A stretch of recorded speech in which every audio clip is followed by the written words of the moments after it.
ครอบครัวแล้วบ่มีมีเบิดทุกคนโอ้คือว่าได้ก็หาใส่ครอบใส่ครัวแล้วก็ว่าพื้นเนาะกันหาเงินกับสิฝากมาให้แม่ไปพิจใจผัวคือว่าแล้วเนาะลูกเฮาอยู่กับแม่นอยู่แต่ว่าก็เจ้ามีครอบมีครัวแล้วมันก็ขึ้นกับบุญแม่เองนี่แหละบุญแม่บ่มีเนาะคือลูกเพิ่นพัดเป็นเงินมาให้พ่อแม่เนาะคิดอันนั้นน้อยใจอยู่บ่น้อยแฮงค่ะน้อยละรับเถื่อนแล้วทุนให้แต่ก็อยากเขาครอบครัวเขามีแฮงเขาก็บื้นหากินอันนี้ก็คันใหญ่ใจดีเพิ่นบ่มาซอยก็บ่ได้ปานนี้เพื่อนบ่ได้มองตายใส่ดอกจังว่าแท้เนาะชั้นเนาะมีมองตายใส่เพื่อนตัวเองก็บ่ได้คิดอย่างไรปานใดตายใส่เพื่อนเจ้าของน้อยๆก็ย่ามันบ่มีเงินก็ขอสิไปลองเลยหาเงินก็บืนไปก็บ่ได้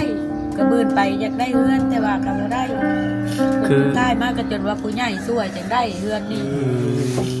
โดยกันผู้ใหญ่ใจดีเพิ่นบ่ช่วยก็บ่มีสำนี้บ่ได้สำนี้ก็ขอบใจนำผู้ใหญ่ใจดีเพิ่นคือกันเด้อถ้าเพิ่นเห็นก็ได้ในนี่ฮะขอบใจนำผู้ใหญ่ใจดีเด้อที่มาช่วยผู้ขาในนี่ฮะผู้ขาได้อยู่เลยเด้อเฮือนนี่ถ้าเพิ่นเบิ่งนะจะตัดฉันโปรเจกต์นี่เด็ดเลยตัวนี้ตอกคลิกลงดิตอกคักเลยตึก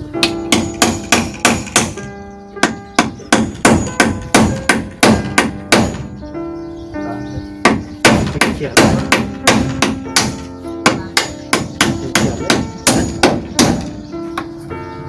ว่าโอ้บ่ได้เด้อบ่ครับบ่ได้บ่ได้เนาะเอากรอกชะนีเลยบ่ได้บ่นี่บ่โดยที่มันก็ได้โพดได้แบบนี้ไปพ่อฉันอยู่ได้สิมันได้โพดได้แบบนี้ซั่นมันก็บ่แน่นแน่เนาะลงคือว่าเอาลงตอกลงก่อนก็ได้บ่สิให้ชอบก่อนนี่ก็ได้จับแล้วเด้อของเก่าเนาะโอ้บ่ได้เลยคือเกี่ยวเก่าเอาตัวนี้เอาตัวน้อยมีบ่นี่ตัวน้อย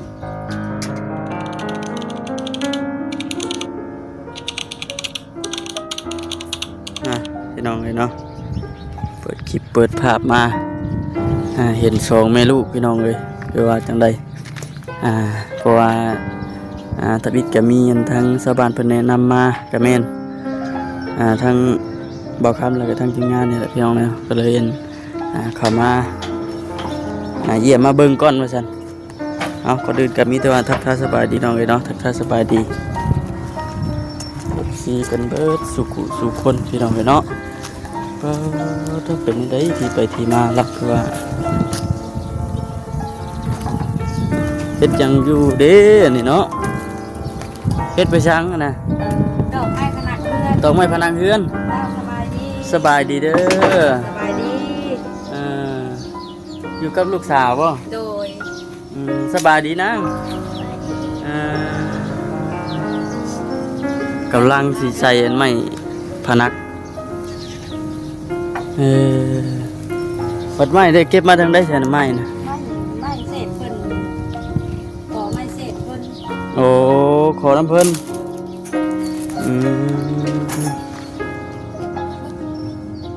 ไปสัพี่น้องขึ้นไปทั้งเฮือนพุ่นแหละเนาะ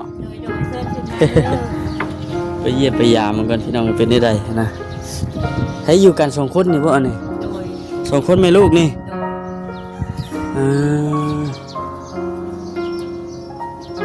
เบิ่งเพื่อนคือว่าหากกะแม่งหากกะแปลงแล้วนี่บ่นี่เอ้าซื้อเงินเก่าเพิ่นเฮือนเก่าเพิ่นเอาบัดเฮือนเจ้าเองได้จ้ะบ่มีพากันอยู่ใช่อยู่ตะกี้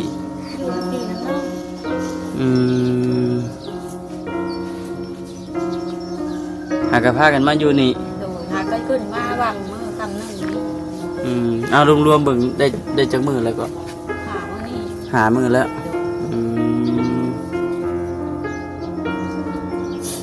เป็น คนบ้านนี่โดยเฉพาะบ่ โดยบ้านเกิดเมืองนอนก็อยู่บ้านเพิ่นเอง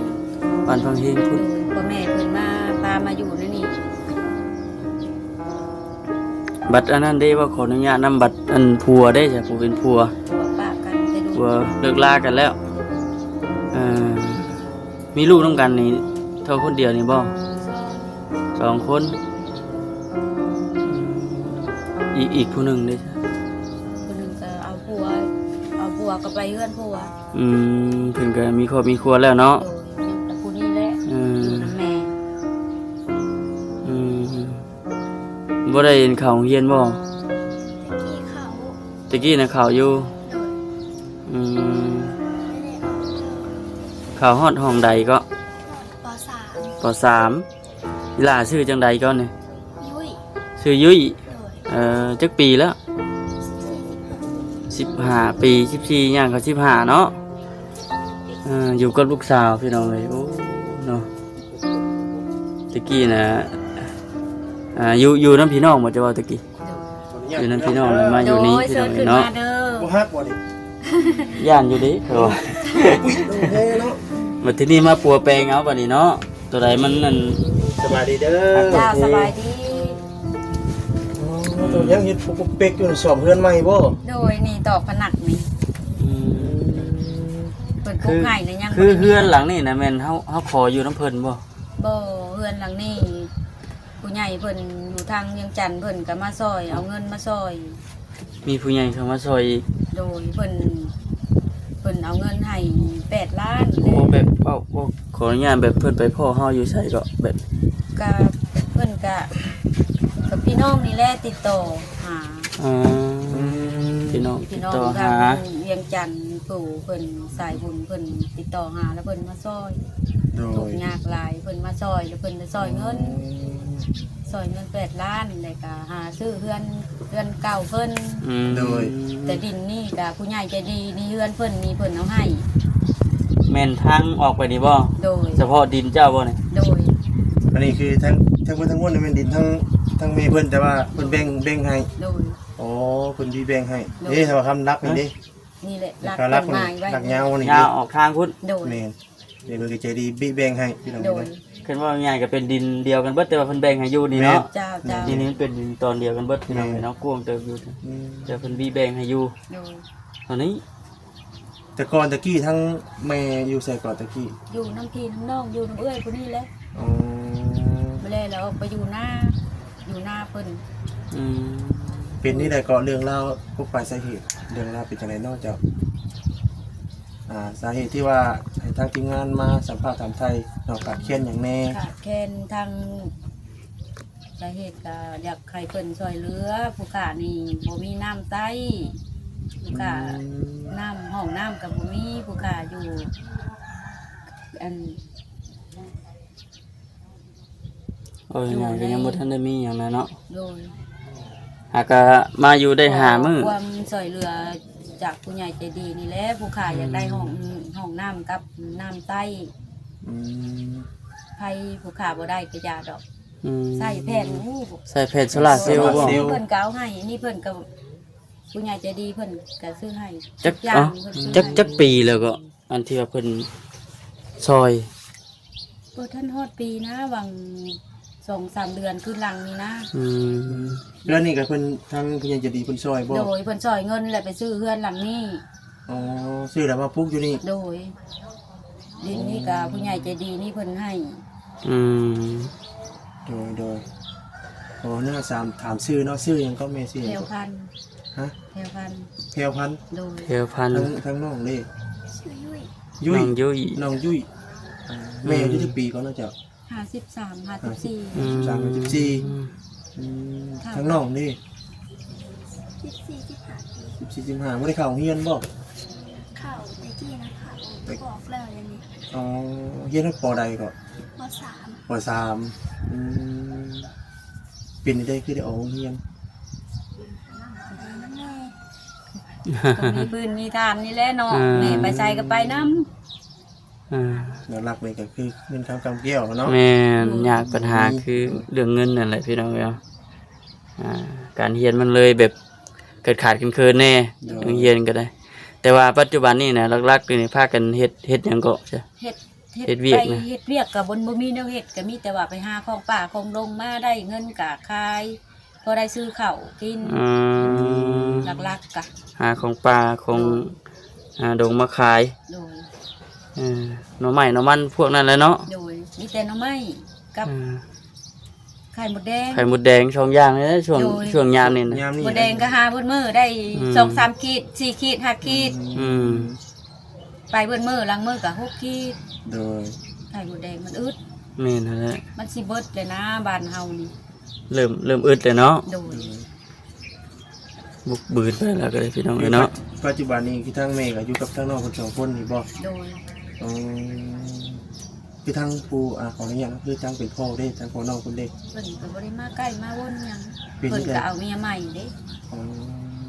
ป้าห้ามกันบ่ได้ว่าจัง โด ได๋ ยพาห้างกัน อืม จักปีแล้วจ้ะที่ว่าปะห่างกันน่ะ หลายปีแล้ว บ่ แม่น7-8 ปีแล้วบ่ ลูกใหญ่แล้วติ ลูก คือทางแม่ ใหญ่ นี่ลูกผู้เดียวนี่บ่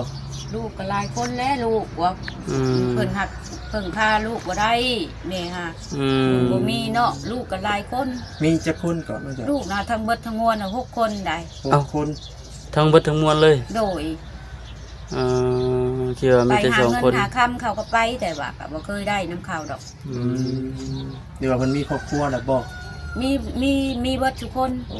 คือว่าได้ ก็ เพิ่น หา ก็ ใส่ครอบใส่ครัว เพิ่น แล้ว ก็ ก็ มีคร ว่า อบครั พื้ วน ไปมัน เนาะ เนาะ อืม ต่างคน กัน ต่าง หา มีภา เงิ ระ นกับสิพากมาให้แม่ไปพิดใจผัว อืม คือว่าแล้วเนาะ เออ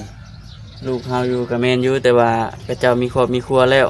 มัน มี ก็ หน้าที่ ขึ้น เพิ่น กับ เนาะ บุญแม่เองนี่แหละ อืม บุญแม่บ่มีเนาะ ที คื นี้ อ ก็ ลูกเพิ่นพัด เป็น ฝากเงินมาให้พ่อแม่เนาะ อืม คิดอันนั้นน้อยใจอยู่บ่ น้อยแฮงค่ะน้อยหลาย อืม ละเตือกละตุนให้แต่ก็อยากเขาครอบครัวเขามีแฮงเขาก็บื้นหา อืม บื้นหากิน โดย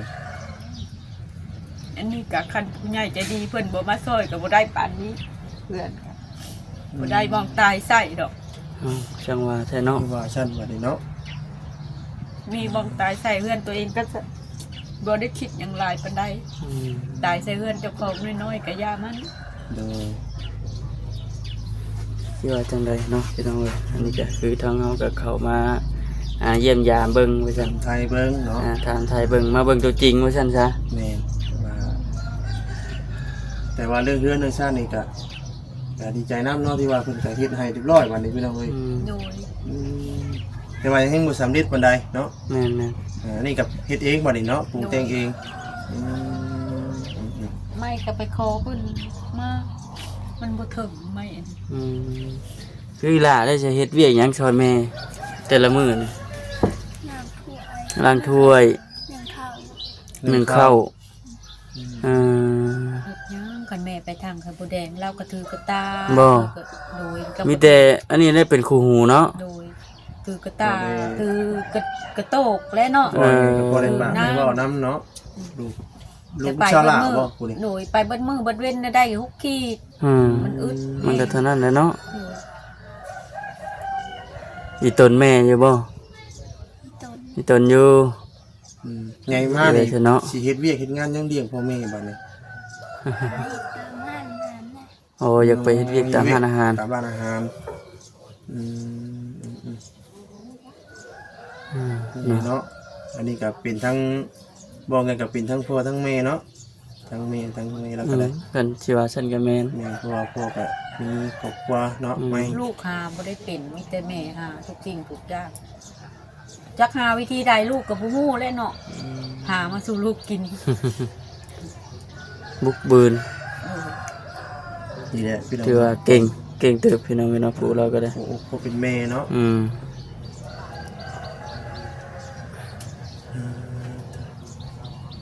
แต่ว่าเรื่องดีเรื่องดอนนี่ก็บ่มีปัญหาหยังเนาะเพิ่นก็บี้แบ่งให้พี่น้องเอ้ย ดู ที่ว่า บัดอันนี้ได้จ้ะ ดินนี่ ดิน อั นี่ นนี้เอา ก็ เอาเข้ามาทบจังได๋ เพิ่นว่าทมให้บ่หรือว่าใด ก็เงินที่ว่าเพิ่นมาช่วย8ล้านนั่น โอ้ แล้วก็แบ่งซื้อดินแน่ซื้อดินล้านหนึงรถ200,000ได้แต่5รถ อืม หา ใจ รถเอารวมเบิดทั้งอันนี้บ่ โดย แต่เพิ่นทั้งรวมทางเพิ่นดันเลยบ่ บ่แล เอามาสร้าเองบ่ โดย โอ้ จะเองเพิ่นดันให้กับแพง อืม หมกเฮาก็บ่มีหลายแล้วก็เฮ็ดเอง โอ้ยง่ายเฮ็ดตามงบตามกำลังเนาะ โดยเฮ็ดตามกำลัง มีจำใดก็คอยเหยาะไป โดย อดทนเอาแหละ โดย อดทนสู้ๆเอา สู่จนวันสุดท้ายพุ่นแหละ คนสู้ไปเนาะ โดย เพิ่นลูกเพิ่นเต้านี่แหละผู้ยังน้อยแล้วก็ เพิ่นน้องห ภา ลาย น ใน อะไรกัน ได้ นะ สำนี้เลยก็สมมุติว่าลมหายตายไปก็เพิ่นมีหม่องพึ่งพาใช้ก็บ่คิดหลายปานใด อืม อ่า ยังมีที่พักที่เช้าเนาะ โดย ตะกี้คือเว้าแหละอยู่เพื่อนเพิ่นก็บ่ซ้ำเพื่อนโตเนาะ อยู่เงินเพิ่นมันก็ลำบากแฮงนะ อืม เป็นไผบ่ฮู้ก็จักเนาะไผบ่ผ่านจุดนี้มาก็บ่ฮู้ แม่ อยู่น้ำยาติพี่น้องก็ดีอยู่แต่ว่าเฮาอยู่โดนไปเฮาก็เกรงใจเพิ่นเนาะมันก็คืออยู่เฮือนอยู่ชานเฮาเองเลยพี่น้องเอ้ย อืม เพิ่นก็บ่ว่าหยังดอกแต่ว่าเฮาเบิดคิดเฮาเองนี่แหละเนาะ แม่น ว่าสิมีบ่สำนีบ่นะคือบ่มีเงินของเจ้าของสินะพี่น้องเอ้ย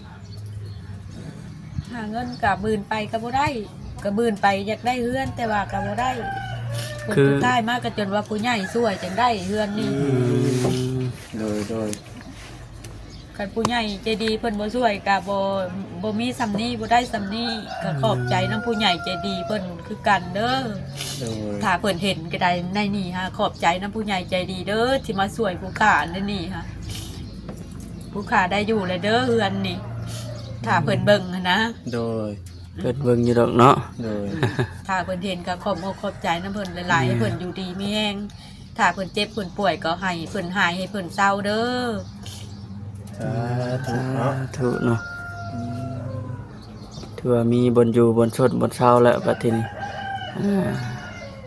มันก็สิอีกแบบหนึง แม่นแต่ว่าฝนตกฝนลิ้นนี่หัวอยู่บ่บ่ได้หัวบ่ บ่ตกมา2เทื่อเลยแต่มานอนในนี่ตก2เทื่อเลยคน อืม มานอนได้จักมื้อแล้วก็หามื้อ หามื้อนี้ หามือตะกี้น่ะแม่นอยู่เฮือนนั่นพี่น้อง อยู่หน้า อยู่หน้าพี่น้อง อยู่หน้าเอื้อยเด้ เฮือนหลังนี้เนี่ยมันแล้วเฮือนหลังนี้ ดูแล้วยังบ่ได้ขึ้นมาหา อ่า ก็มาอยู่หาก็แล้วใหม่ๆนี่นะ และอันนี้ทางผู้ใหญ่เพิ่นน่ะเข้ามาทางใดอะนะแบบสายบุญนะ เพิ่น แต่ว่านะ เข้ามาทางก็บ่ฮู้นะ ชื่อเพิ่นอยู่บ่ บ่จื้อแล้วถามเอื้อยใหญ่เพิ่นฮู้จัก เออ ทางทีมงานสายบุญนี่บ่มาซอยดีกว่าเพิ่นเข้ามาโดยตรงบ่หรือว่านี่ได้ ย่านเข้ามาโดยตรงบ่ โดยตรงเลย โดย อืมก็ถือว่าโอ้ยมีบุญวาสนาอยู่ได้อเนาะ โดย ถือว่ามีทางผู้หลักผู้ใหญ่เพิ่นอันมองเห็นว่าซั่นซะ โดยมองเห็นเนาะ บัดตัวนั้นเนี่ยก็เอาไปเฮ็ดอันซานบ่อันครัวบ่ โดยเสีย ทาง ซ่า ทางบ่วงเนาะ เพื่อนครัวก็บ่ได้ต่อออกไปดอกไม่ ระวังเด้อเนาะอย่างมันหักตึ้มเด้อ นี่ อืม ไผนะผมมันคันเฮาก็ออกไปมันผัดได้ใส่ ของร่างถ้วยร่างบ่วงเนาะ โดยมันผัดได้ใส่ไม้ใส่หยังมันผัดบ่มีไม้หยังเลยโตบ่ได้ไม้ มันยากน้ำไหม้เนาะ โดยอย่างน้ำเงินนี่แหละบ่มี ยากน้ำไหม้น้ำเงินพี่น้องเลยเนาะไหม้นี่ก็ยังได้ไปหาคอน้ำพระเจ้า โดย ผู้หญิงมีแต่ผู้หญิงพี่น้องเลยเนาะ โดย ถือว่าเก่งเฮ็ดได้จำนี้ก็ได้จับไม้จับตอกกีฬาเพิ่นก็ได้ซอยแม่ คือปัจจุบันนี่บ่ได้เฮ็ดเวียกเฮ็ดงานหยังบ่ บ่บ่เฮ็ดหยังบ่มีแนวเฮ็ด อืม มาตั้งแต่ปากซ่องบ่อนทำงานแล้วก็บ่มีอันเฮ็ด ตะกี้ไปเฮ็ดเวียกอยู่ปากซอง โดยเฮ็ดร้านอาหารอยู่ตาดเยือง โอ้ ตาดเยืองตัดหลอกบ่อนเขตท่องเที่ยวไปพุ่นแล้ว ไปเฮ็ดเวียกอยู่พุ่น โดย ไปเฮ็ดเวียกอยู่พุ่นได้จักปีก็จะ เฮ็ดบ่ได้โดนดอกเฮ็ดประมาณ6 เดือนนี่แหละ อืม แล้วก็มาป่วยซะก่อนแล้วก็มา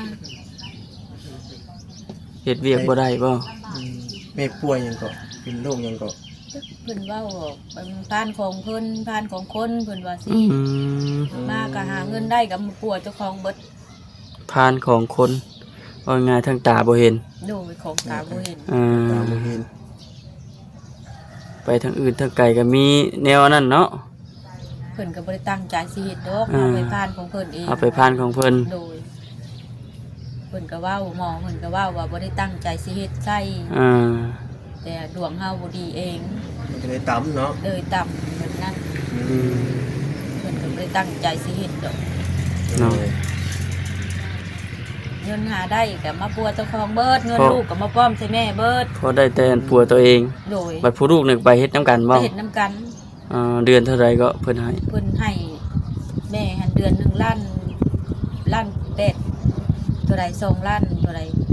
ประมาณล้านปลาย 2 ล้านปลาย2ล้านนี่บ่ ล้านเท่าใดล่ะ2ล้าน7 โอ้2ล้าน7 2 ล้าน7ต่อเดือน โดยเวลาที่2ล้าน5 อืม เมดินจิต2แสน โดย2ล้าน7 2ล้านยังขาดยังอยู่20,000จะหมด3ล้านนะ อืม ของแม่นะเพราะว่า อืม แม่ก็บ่ได้ขาดงานแล้วก็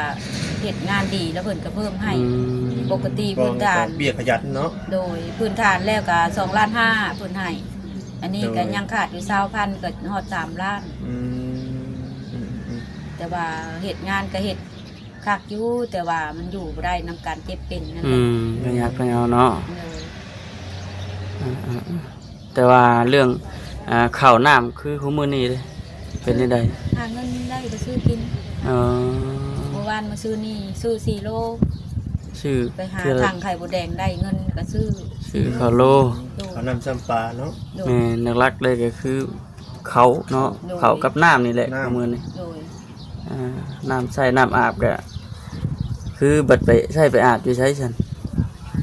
ปกติเดี๋ยวนี้สุวรรณนี่ก็ยังเที่ยวไปอาบอยู่หน้าเอื้อยอยู่คันมันอยู่หั่น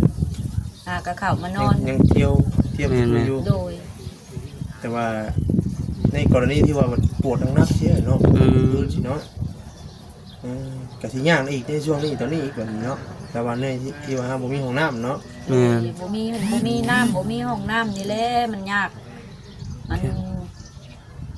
ก็สิไปปลาเขียวมันก็บ่มีปลาเนาะพี่น้องเอ้ย มันอยู่กลางบ้านสิเนาะ กลางบ้าน นี่ไปทางไหนกับผู้ ไปเติร์ดอยู่เนาะ มีตึกมีแต่ห่างไปเลยบัดไม่ดีว่าง่ายอยู่จุดกลางนะเนาะเบิ่งนี่เนาะ จุดกลาง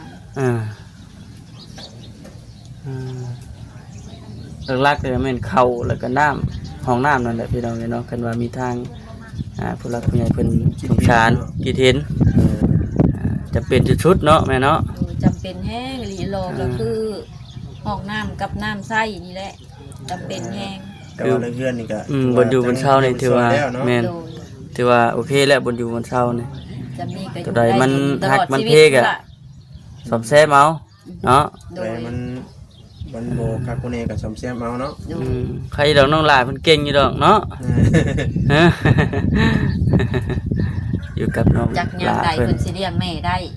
แม่ตายก่อนบ่จ๊ะ จังว่าเนาะ จักสิบุญมีหรือบ่ เดี๋ยวไอ้เพิ่นก็เลี้ยงในช่วงนี้ได้เนาะ พวกกัดเบิดอัน ดีได้ไหม ข่าว ยังบ่ได้เสียพอปานใด บ่ มา ชื่อเรือนเก่าเพิ่นบ่ โดย จักล้านก่อน 2ล้านห้า 2 ล้าน โดยมาก็จ้างสร้างเพิ่นนี่ล้านห้าได้ บ่ โดยเงินที่ว่าเพิ่นเอาให้นั่นกะอยู่ในหันเบิด อืม แล้วก็ซื้อดินนี่ก็ล้านหนึงซื้อดินมาถอก ซื้อดินมาถอกถมนี้ โดย อืม ใจก็อยากได้บุญแล้วมันหักบ่มี เนาะ มันอันนั้นเวลาน้ำนี่มันกระท่วม ถ่วง จนฮอ นั้ ด น คัน เป็น นี่แหละ เพราะงั้นเป็นลูกนะดินลูก โดย แย่บ่ยามฝนเนี่ยเนาะแต่ตอนนี้เราผมชูพี่น้องเลย ปีนี้น่ะยามให้ยามหน้าสิได้ไปนั่นอยู่บ่เคยไปอยู่บ่ไปรับจ้าง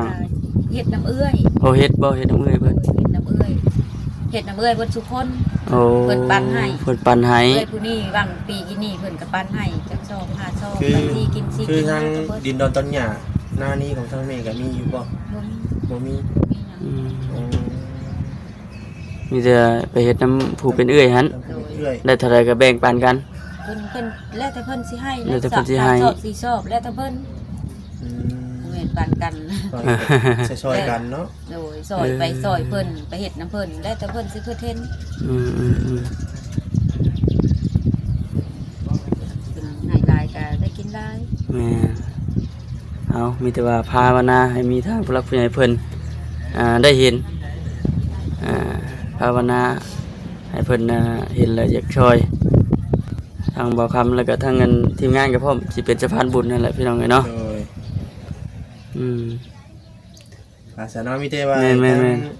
แม่ก็สู้ๆเนาะ โดย อดทนเอาหั่นแหละ เอาได้ไหมเด้อ มื้อหน้ามื้อไหนสิเข้ามาเยี่ยมมายามใหม่ โด โด ย ย ขอบใจหลายๆเด้อ โดย โดยอยู่ดีมีแฮงเนาะ แม่น ดีมีแฮงคือกันเด้อ โดย ให้เบิ่งก่อนสิลงไปบ่สลี โอเค คือเห็นแล้วจับไม้มื้อนี้เบิ่งสิตอกอันนี้ใช่ให้ตอกใช่ตัวใดไม้พนักฮะ ใส่นั่นแหละ มาจะมา ใส่ค่ะมันนั่งไม่ก็จับวาง บ่สลี ซอยเราจะนิดกันหน่อยก่อน อ่า ซอยหือซอยแห้งเนาะ คือจะแห้งนี่แหละ ว่าสิเฮ็ดอันนี้ว่ะ จับเบิ่งดูเฮ็ด สีอันบ่ โอ้ ใส่นมนี่แต่ต้องได้พันออกนั่นนี่ บอกคำอันผ้าพันออกก่อนมีผ้าบ่ บักออก เดี๋ยวมีเลื่อยบ่ กีฬาเอาเลยไปดูมีบ่ เลยก็บ่มีนั่นล่ะ ผ้าพันต้นเราทำเลย มีใส่เลยนะจังเบิ่งตามที่เบิ่งงัดเลย เทกหรือบ่บอกค ถึงแล้ว ถือได้แล้วอ่ะ ำเฮ้ย ทางเราว่าแม่ใส่แล้วบาด ขุดกลุ่มลูกตัวเองเลยเนาะ แต่มันดัง เอา เอา ดีๆ จั นะ กก็ยัง เอาดังให้ครับเอาเลยบาดนี้ฮะ มาถึงกับสิวมั่งใช่คนน้องแม่นะเนาะ มาทีเดียวใส่เลยเนาะ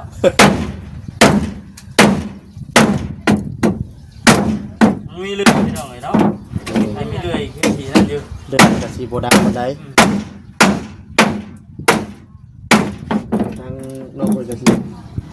กลัว ผ้าก็ยังยืมเอาเรื่อย เนาะ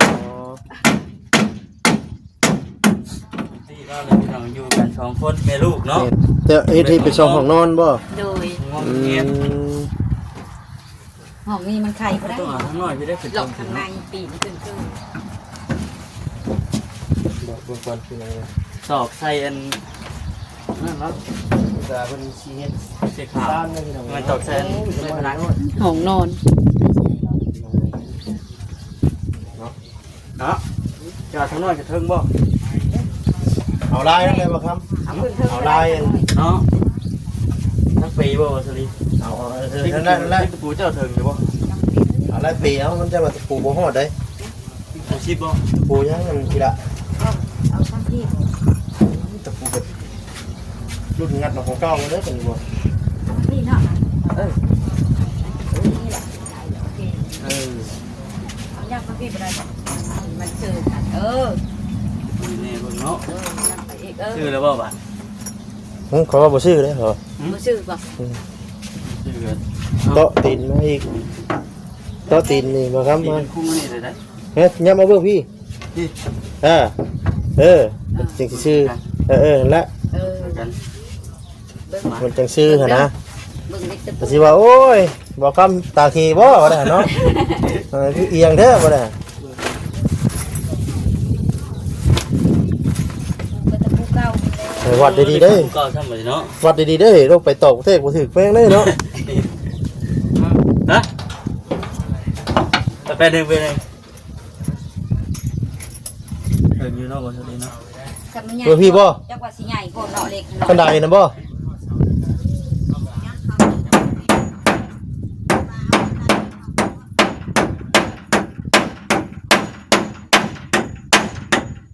เวลาตอกตะปูต้องยิงเขียวนะบ่ครับ เห็ เฮ้ น ย อะไรเนาะดึงยิงเขียวว่า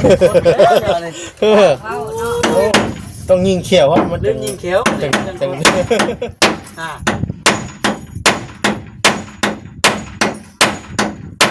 เนี่ยป่วยสอดได้สอดได้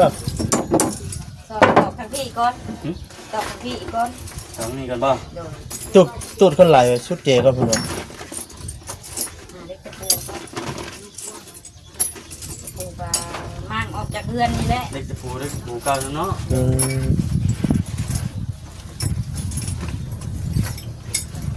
ต่อเพราะอันเฮ็ดไม้พนักขันให้แล้วอันนึงใช่แล้วเก็บตะปูสร้างเงินจะเป็นนกมวยเนี่ย สร้างแต่งบ่สร้างแต่งเบิ่งก่อนสิลงต่อของลุง เอาเจ้าลงไปต่อลูกก็ได้ โตแล้วบ่เอ้ย ตึ้งรู้แล้ว ว่าแล้วบ่ โดนน่าจะกินอย่างน้อย คือถอดถึงหน่วยเนาะ ขึ้นกองไม้กับบริยานโอ้ย ใครต้องลูกกันเอามาซะดิ ต่อลุงก่อนต่อตะปูต้องยิงเขียวเลยเนาะเร็วดูฮอดได้บ่ครับเลย สั่งว้าวเนาะ เอาจิกตัวนี้เลยเพิ่นอันนั้นมีตะปูซิบ บ่ฮอดต้องได้จิกเอา จิกเอา ได้ก่อน นี่ตัวนี้มันจะโคตรนะตะโกนจำได้จำนั่นก็ได้ นี่ครับ จิกเอา นี่บอกตะโก เตะ น เตะบ่ฮอดเนาะจะตัดฉันโคตรยักกี่นี่เตะเลยตรงนี้ ดอกจิกลงดิดอกครั้งเลย ตื่นขึ้น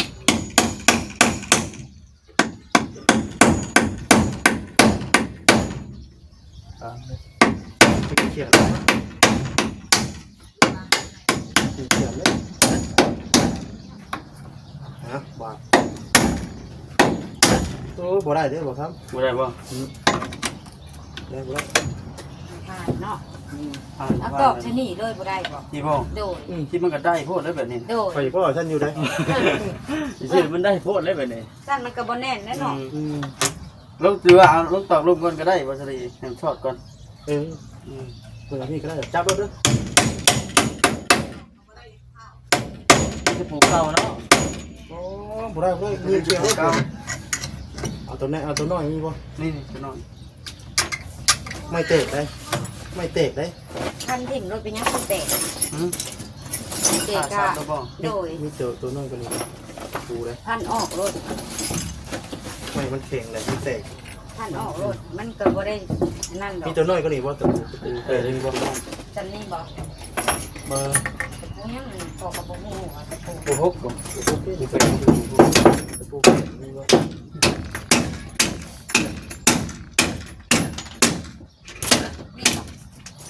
แล้วนี่ของแกกันได้ ได้อยู่ตัว แบบนั่นเลยล่ะเลือกมาลูก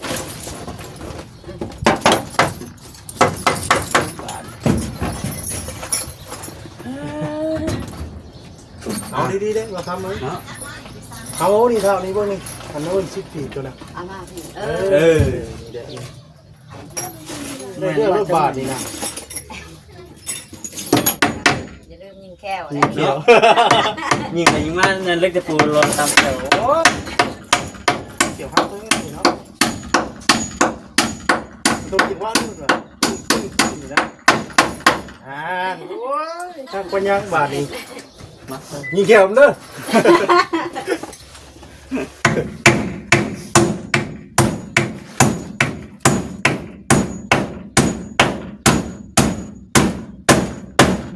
นี่ไม่ใช่นี่บาทนี่การนี้ ใครพนักมันดิใช่ป่ะ เสือสหาได้ เนาะห่อนคักแน่เลยพี่น้องเลยเนาะ เลย ใส่ตอกใส่ ได้แล้วสำนี ขอบใจหลาย เป็นไงยันโมเน่งกับพอดีจังชักใส่ก็ได้นี่ เลย เอาจักดอกจักได้ใส่จักดอกอีน้องจังแนวนี่ แน่แน่นอน วัน โม นี้ เน่ง ไงลังทุ่นเด้อเนาะ เดี๋ยวเนาะเผื่อไว้ จำจักดอกจักได้ เอาโอเคบัดทีเดียวสบายดีเด้อเด้อ อยู่ดีมีแหงเด้อ เด้ออยู่ดีแม่คือ มื้อหน้ามื้อไหนพุ่นแหละมาเยี่ยมมายามใหม่ เลย พูดแล้วพี่น้องเนาะว่าเฮือนชานเพิ่นอยู่นี่บัดนี้มีแต่ว่าภาวนาให้มีทางผู้รักผู้ใหญ่เพิ่นเห็นจะได้เข้ามาหามาเยี่ยมเด้อจับไม้ข้อเดียวนึงก็เหือชัดเนาะ ไปพี่น้องเนาะเดี๋ยวทำมาจิตพฤติกรรมมาถามไทยต่อเดี๋ยวโอเคพี่น้องเนาะสบายดี